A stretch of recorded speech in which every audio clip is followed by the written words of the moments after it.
Good morning to everyone. Today we are going to see about quadrilaterals and its classifications. Okay, so what do you mean by a quadrilateral? Quadrilateral means a four-sided polygon, isn't it? Even if in a simple language we will talking about a definition of quadrilateral, then it will be a four-sided polygon is said to be as a quadrilateral. Now, look at the exact definition or meaning of a quadrilateral. If suppose let A, B, C and D be 4 points in a plane such that no three of them are collinear and line segment AB, BC, CD and DA do not intersect except at their endpoints, then the line or the figure formed by this four line segment is called quadrilateral ABCD. Okay, so what do you mean by quadrilateral? According to the definition, that we are having 4 points, that is A, B, C, D. Okay, and these 4 points, these 4 points are collinears. Collinear means they do not overlap or intersect each other. Okay, then while joining those collinear point with a line segment and figure is formed, this figure is said to be a quadrilateral. Okay, now about quadrilateral, some points are given. Quadrilateral is having 4 points, isn't it? That 4 points is said to be as its vertex, isn't it? A, B, C and D are the vertex of a quadrilateral. Vertex, that means the corner or a point. Okay, then second point, 4 line segment, that means how many sides a quadrilateral will have? A quadrilateral is a 4-sided polygon, that means it have a 4 sides, isn't it? First side is AB, then BC, then CD and DA. These are the 4 sides of a quadrilateral. Then about angle, how many angles if a quadrilateral will have? Since we are having 4 vertex in a quadrilateral, that means 4 angles we will have, isn't it? That will be angle A, angle B, angle C and angle D. If we are going to write the full name of the quadrilateral angles, then it will be angle DAB, comma, angle ABC, comma, angle BCD and angle CDA. This is the full angles name. In a short form also we can write the angle name as angle A, comma, angle B, comma, angle C and angle D. Okay, so these are the angles of the quadrilaterals. Now the last point of the quadrilateral is that how many diagonals a quadrilateral is have. So opposite vertex when joined by a straight line segment or a dotted line segment, okay, those lines are said to be a diagonal. Suppose we are having a vertex here A, B, C, D, isn't it? So opposite vertex are AC and BD, isn't it? If we are going to join AC and BD, a figure obtained, a line is obtained, this line is said to be as diagonal. So have you understood everyone? What do you mean by a quadrilateral? A quadrilateral is a having 4 vertex, isn't it? 4 angles, 4 sides and 2 diagonals. Clear? Now next we will see about the classifications of quadrilateral. Special types of quadrilateral, that means classifications only. So here is the special type of quadrilateral, isn't it? First will be the parallelogram. So everybody know what do you mean by parallelogram, rhombus, rectangle, square. Very familiar with the rectangle and square, isn't it? So look, classification or a special types of quadrilateral. First is a parallelogram. A quadrilateral is called a parallelogram if both pairs of its opposite sides are parallel, isn't it? That means see here A, B, C, D are the 4 vertex. AB, BC, CD and DA are the 4 sides. Okay, angle A, angle B, angle C and angle D are the 4 angles. Clear? And if we are going to join the diagonal, that is AC and BD, then the parallelogram will also have the 2 diagonal. That means same as quadrilateral. That's why it comes under the classifications of a quadrilateral. But what's the difference is? In this, the opposite, why it is called parallelogram? Why a quadrilateral is called a parallelogram? The reason is that the opposite pair of sides are parallel to each other. Parallel to each other, that means which are the opposite sides? Here AB is opposite to CD, isn't it? AD is opposite to BC side. That means AB is parallel to CD as well as AD is parallel to BC. That's why this quadrilateral is said to be as a parallelogram. Have you understood, everyone? Okay. Next one is rhombus. Why a quadrilateral is said to be a rhombus? So, a parallelogram having all sides equals is called a rhombus. In the adjoining figure, ABCD is a rhombus in which AB is parallel to CD, AD is parallel to BC, and AB is equals to BC is equals to CD is equals to DA. That means the length of all the four sides are equal. Now here we can say that why a parallelogram is said to be a rhombus. It is so because all the sides of a parallelogram here equal and parallels to each other. That's why a rhombus is said to be as a parallelogram. Understood, everyone? Next one is a rectangle. A parallelogram in which each angle is a right angle is called a rectangle.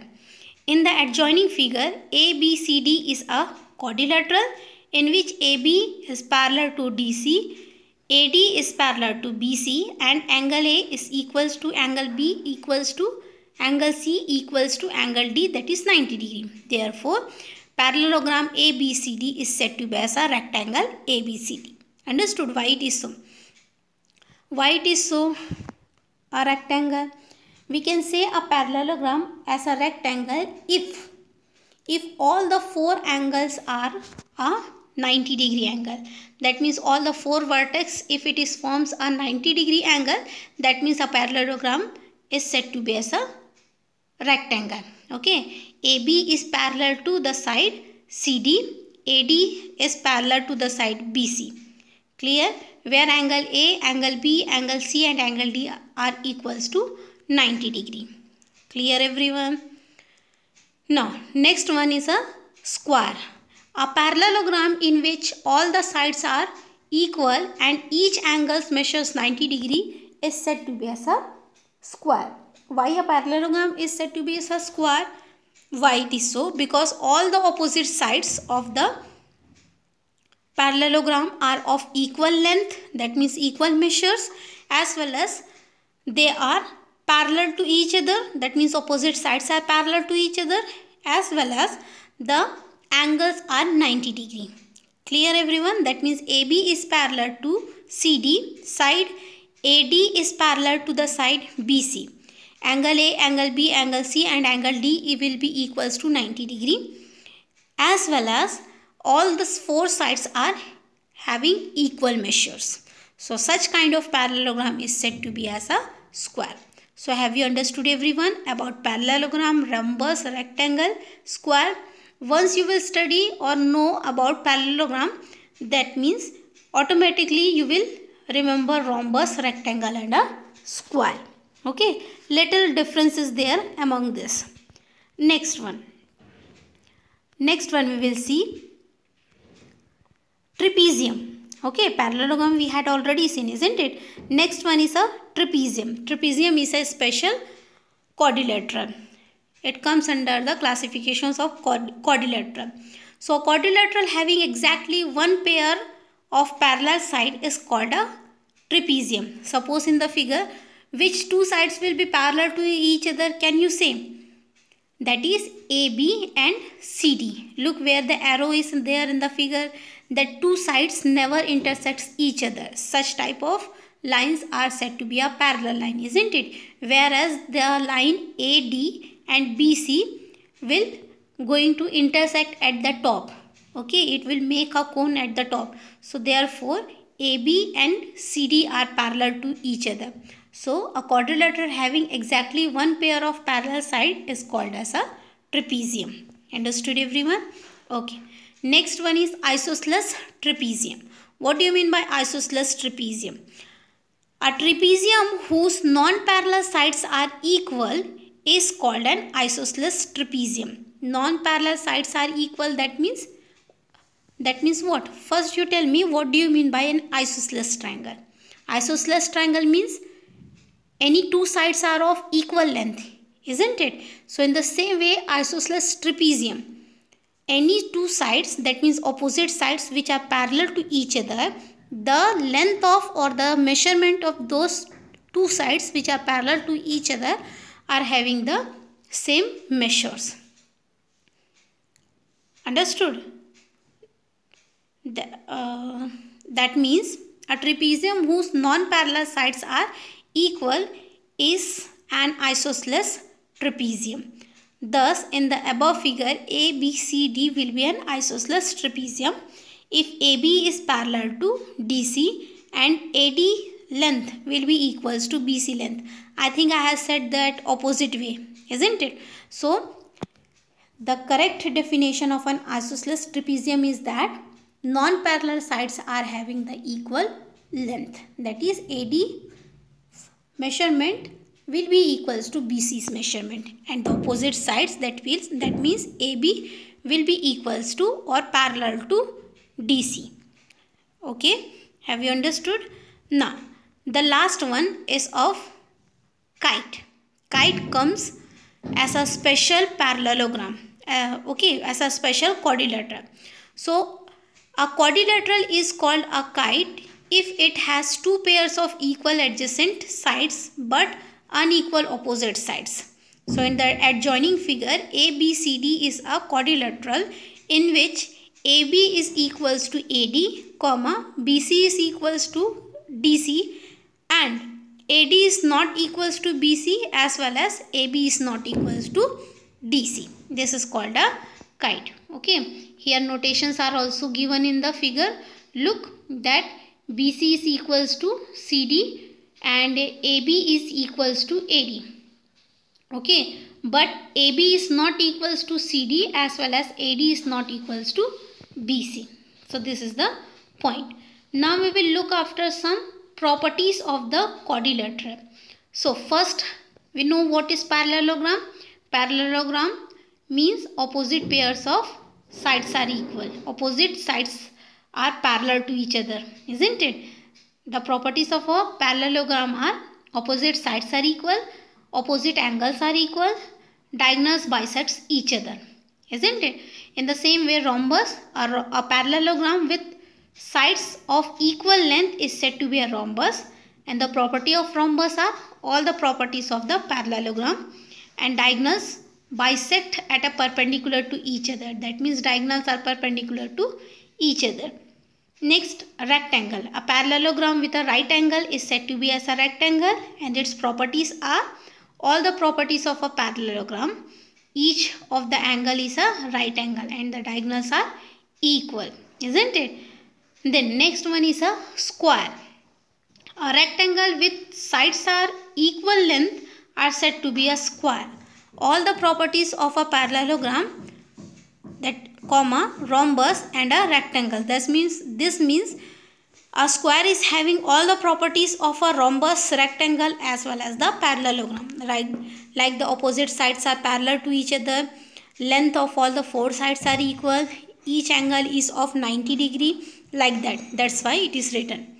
Now, a quadrilateral with exactly two pairs of equal consecutive sides is called a kite, isn't it? The diagonals are perpendicular to one another. One of the diagonal bisects the other. In the figure, M angle B, that means measure of angle B is equals to measure of angle D, but measure of angle A is not equals to measure of angle C. Here, that means measure of angle B and D will be equal, but the measure of angle A and C will not be equal here. We will see while seeing the exercise question. It will be more clear. Okay. Now look some properties which is given in your book, that a parallelogram is a quadrilateral whose opposite sides are parallel. Okay. This we had already studied in the above part, that a parallelogram is a quadrilateral whose opposite sides are parallel, isn't it? The opposite sides of a parallelogram are equal length. Obviously, a parallelogram's opposite sides are parallel. That means it's have a equal length. The opposite angle of a parallelogram are of equal measures. The adjacent angle in a parallelogram are supplementary. Okay, adjacent angle, that means suppose A, B, C, D are the four vertex or of angle of a parallelogram, then the adjacent means A and B will be adjacent to each other. When we are going to add the two angle, that means angle A plus angle B, it will be equals to supplementary. That means supplementary, that means it will be equals to 180 degree. Clear everyone? Then the next, the diagonals of a parallelogram bisects each other. Yes, it is true that the diagonals of a parallelogram bisects each other at a 90 degree. Clear everyone? I think you had understood. So students, please note down all these definitions and the properties. It will be helpful while solving the exercise questions. In the next video, I will give you the exercise 3.3 solutions. Thank you everyone.